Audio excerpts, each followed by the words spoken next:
Mes chers élèves, bonsoir.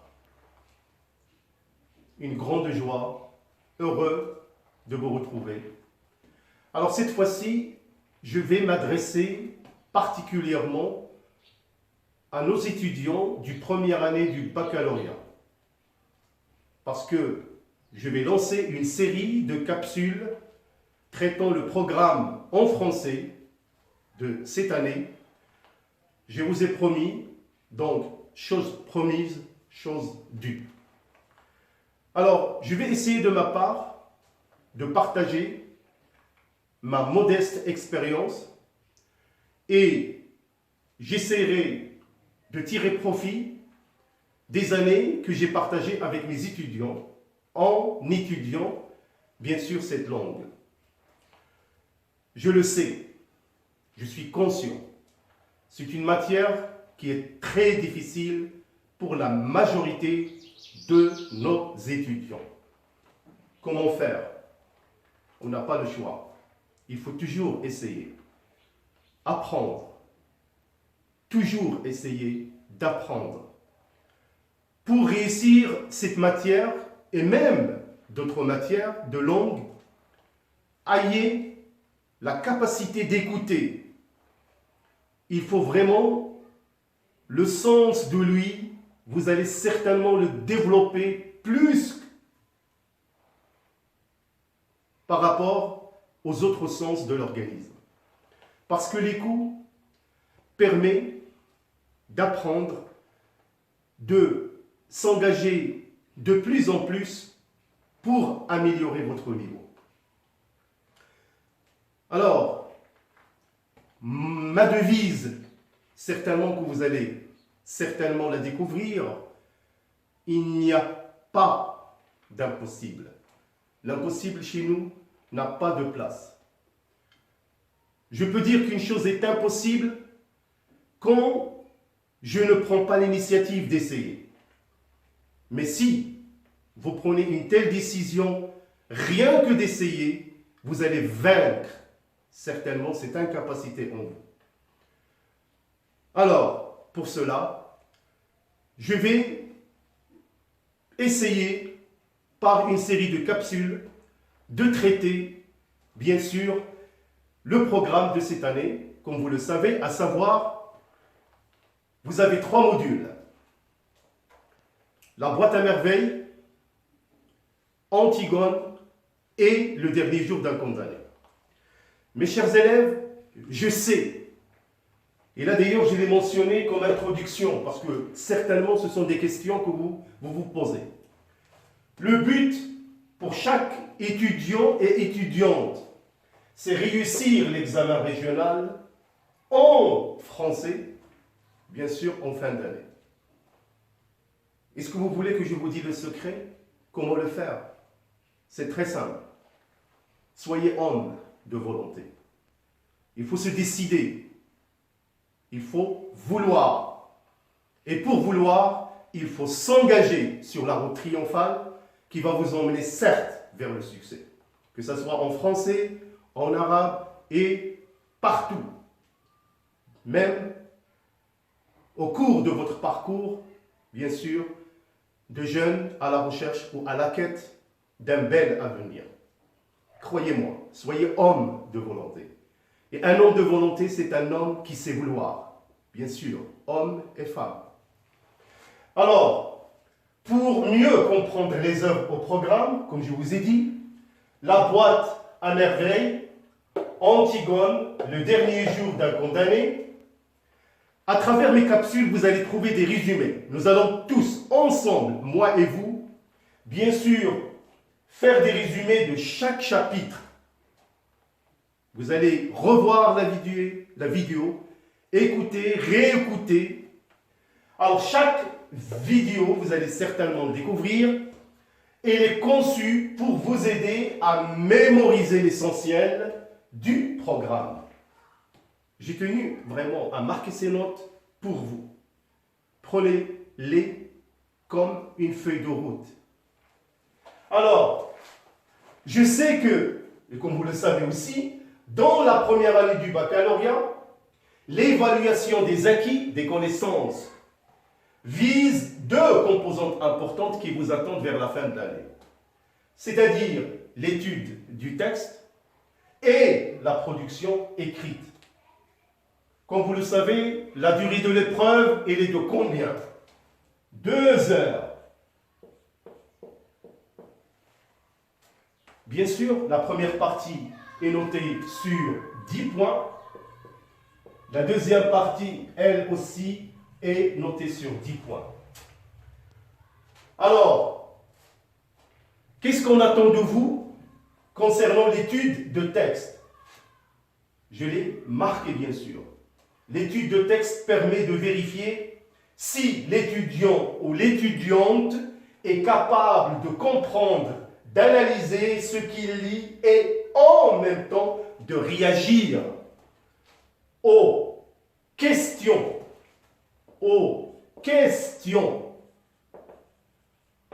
qui lui sont proposées.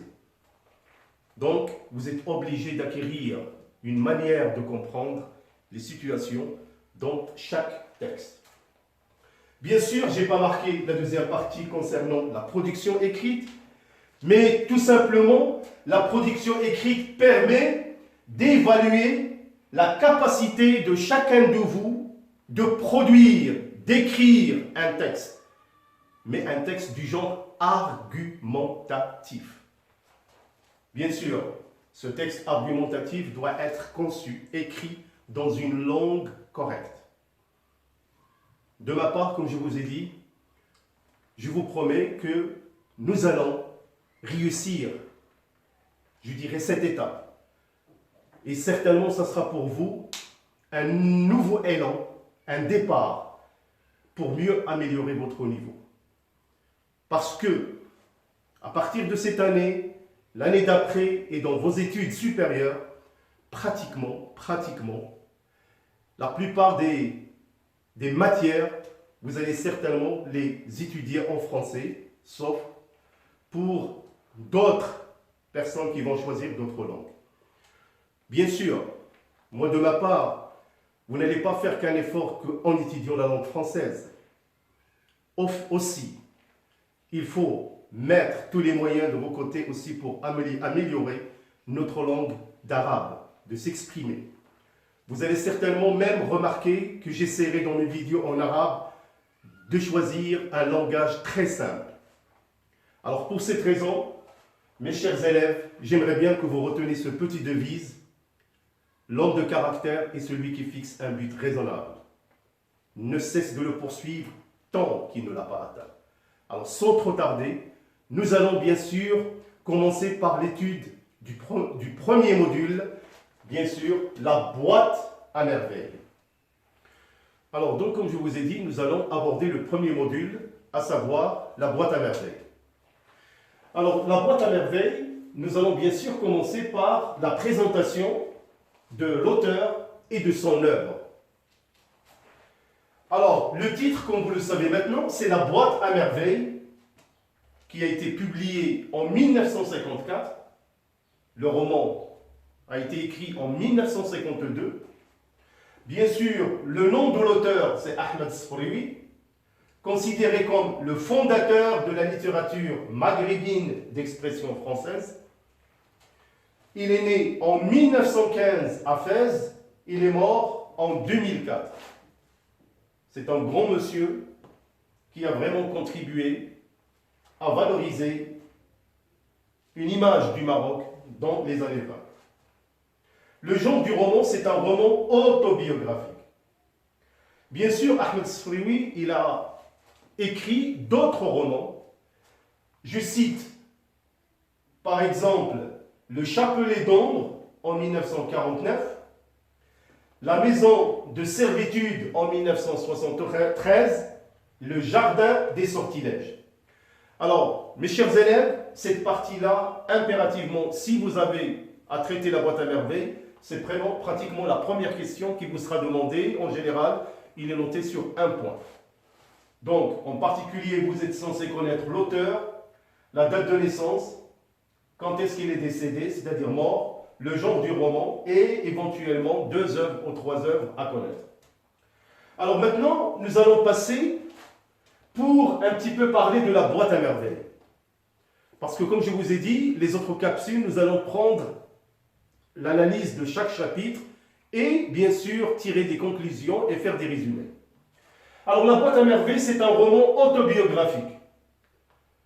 Alors dans ce roman autobiographique, l'auteur raconte une partie de sa vie. Dans notre roman, cette partie de sa vie, à savoir, c'est l'enfance. Vous allez bien sûr vivre avec un enfant de 6 ans qui s'appelle Sidi Mohamed.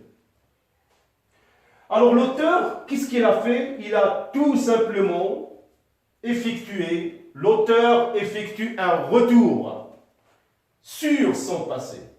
C'est une sorte de rétrospection. C'est-à-dire, c'est un regard en arrière. Donc il jette un regard. Et d'ailleurs, vous allez remarquer que le roman commence par ce regard que jette cet adulte pour qu'il voit cet enfant un petit peu en train de jouer dans les ruelles de Fès. Dans la boîte à merveilles, vous allez remarquer qu'il y a 2 sortes de jeux. Il y a le jeu narrant, et là c'est l'adulte qui se souvient de son passé, et le jeu narré, c'est l'enfant de 6 ans au moment de l'action. Dans la boîte à merveilles, vous allez remarquer que le personnage de Sidi Mohamed joue un rôle d'espion. Il nous guette un peu la société conservatrice des années 20 pour nous révéler le côté humain, comment les gens vivent, comment ils partagent leur joie, comment ils partagent leur douleur. Et tout ça, comme je vous ai dit, on aura l'occasion de le découvrir dans les capsules à venir. Alors bien sûr, dans un roman autobiographique, les événements, comme il s'agit d'un roman, il y a un petit peu le côté imaginaire des événements.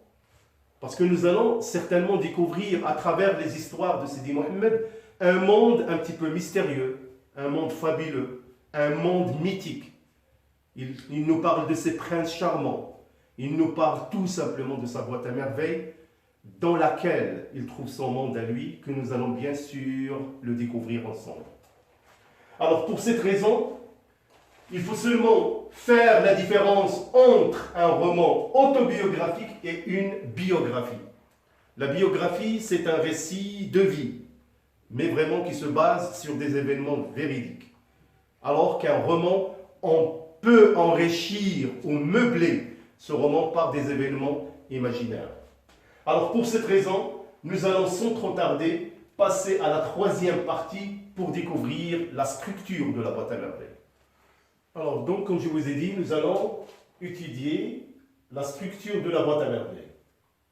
Alors la boîte à merveilles, c'est un roman, comme j'ai dit, autobiographique qui est constitué de 12 chapitres. Ces chapitres sont inégaux, en particulier le premier chapitre, nous allons bien sûr le voir, il est composé de 8 chapitres, la première partie. C'est un chapitre qui s'étend sur une année, donc on a l'impression que l'enfant de 6 ans vraiment nous décrit toute une année d'une vie qu'il mène auprès de sa famille. Alors, bien sûr, dans les 12 chapitres inégaux, ces chapitres, ils retracent un schéma narratif. Ce schéma narratif, il est constitué, comme vous allez certainement le voir, une situation initiale. Dans cette situation, le narrateur vit avec ses parents une vie heureuse. C'est-à-dire, apparemment, il n'y a pas un événement important qui peut ou qui a perturbé la vie de l'enfant. Nous allons voir, bien sûr, dans cette situation initiale, que l'enfant qui est Sidi Mohamed de 6 ans, c'est un enfant qui penche vers la solitude. C'est un enfant un petit peu de tempérament particulier, qui n'arrive pas à tisser des relations avec les bambins de son âge, c'est-à-dire les enfants de son âge. Pour cette raison, il a choisi sa boîte à merveilles, qu'il la considère comme son véritable ami. Après la situation initiale, il y a ce qu'on appelle tout simplement l'élément perturbateur, un événement qui vient bouleverser la vie de l'enfant. Cet événement, c'est tout simplement la ruine du père. Nous allons le voir. Le père, à un moment donné, il va perdre son capital. Alors, des événements qui suivent, qu'on appelle les péripéties. C'est un père, c'est Islam que nous allons voir, qui a une certaine fierté. Il a décidé d'aller travailler à l'extérieur. C'est pour ça qu'il a réalisé un voyage, le voyage du père à la campagne. Bien sûr, la tristesse de la mère, l'enfant qui ne va plus à l'école. Nous allons voir comment il mène sa vie de tous les jours à l'école coranique. Après ces péripéties vient le dénouement, c'est-à-dire le rétablissement de la situation, le retour du père. Nous allons terminer par la situation finale, bien sûr le retour de l'équilibre. Et vous allez voir qu'au cours des différents chapitres, que Sidi Mohammed avait cette boîte à merveilles comme un symbole d'amitié. Il y a des relations étroites avec cette boîte. Et quand le père est parti, qui est pour lui un symbole de rassurance et de sûreté, il a abandonné momentanément sa boîte à merveilles pour partager bien sûr la tristesse de sa mère. Et il va l'accompagner à explorer vraiment des endroits dont nous allons certainement parler. Mes chers élèves, je vais seulement citer les personnages.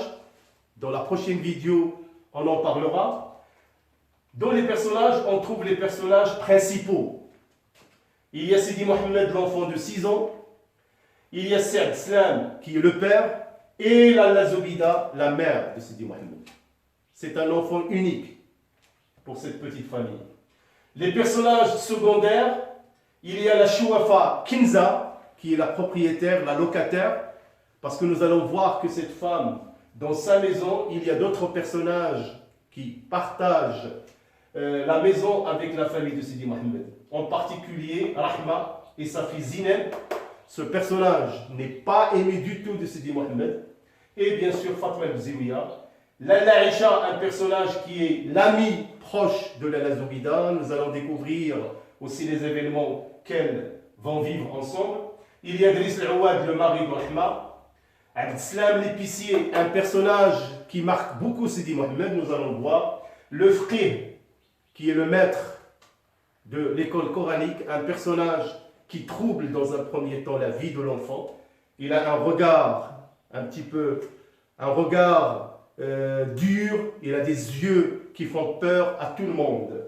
Et bien sûr, Sid Arafi, un voyant qui va marquer aussi le personnage de Sidi Mohammed. C'est l'un des personnages que nous allons découvrir qui a aussi une boîte à merveilles. Mes chers élèves, j'ai tenu que cette capsule sera dans l'ensemble une petite introduction. Alors dans la prochaine vidéo, bien sûr, on va procéder à l'étude de la boîte à merveilles. Je vais le faire d'une manière un peu différente. Vous allez découvrir avec moi un petit peu le Maroc des années 20, à travers ses coutumes, ses traditions, ses tristesses, ses malheurs. C'est ce qu'on appelle de l'ethnographie. Bien sûr, nous allons aussi, à travers l'étude de la boîte à merveilles, étudier des thèmes, comme j'ai dit, la solitude, le mariage, la superstition, la polygamie et d'autres aussi.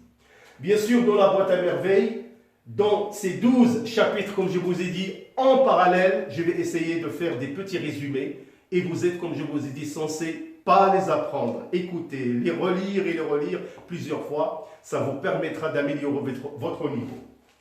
Alors, bien sûr, en même temps, je vais un petit peu alterner par des capsules où nous allons aborder l'autre partie de la production écrite.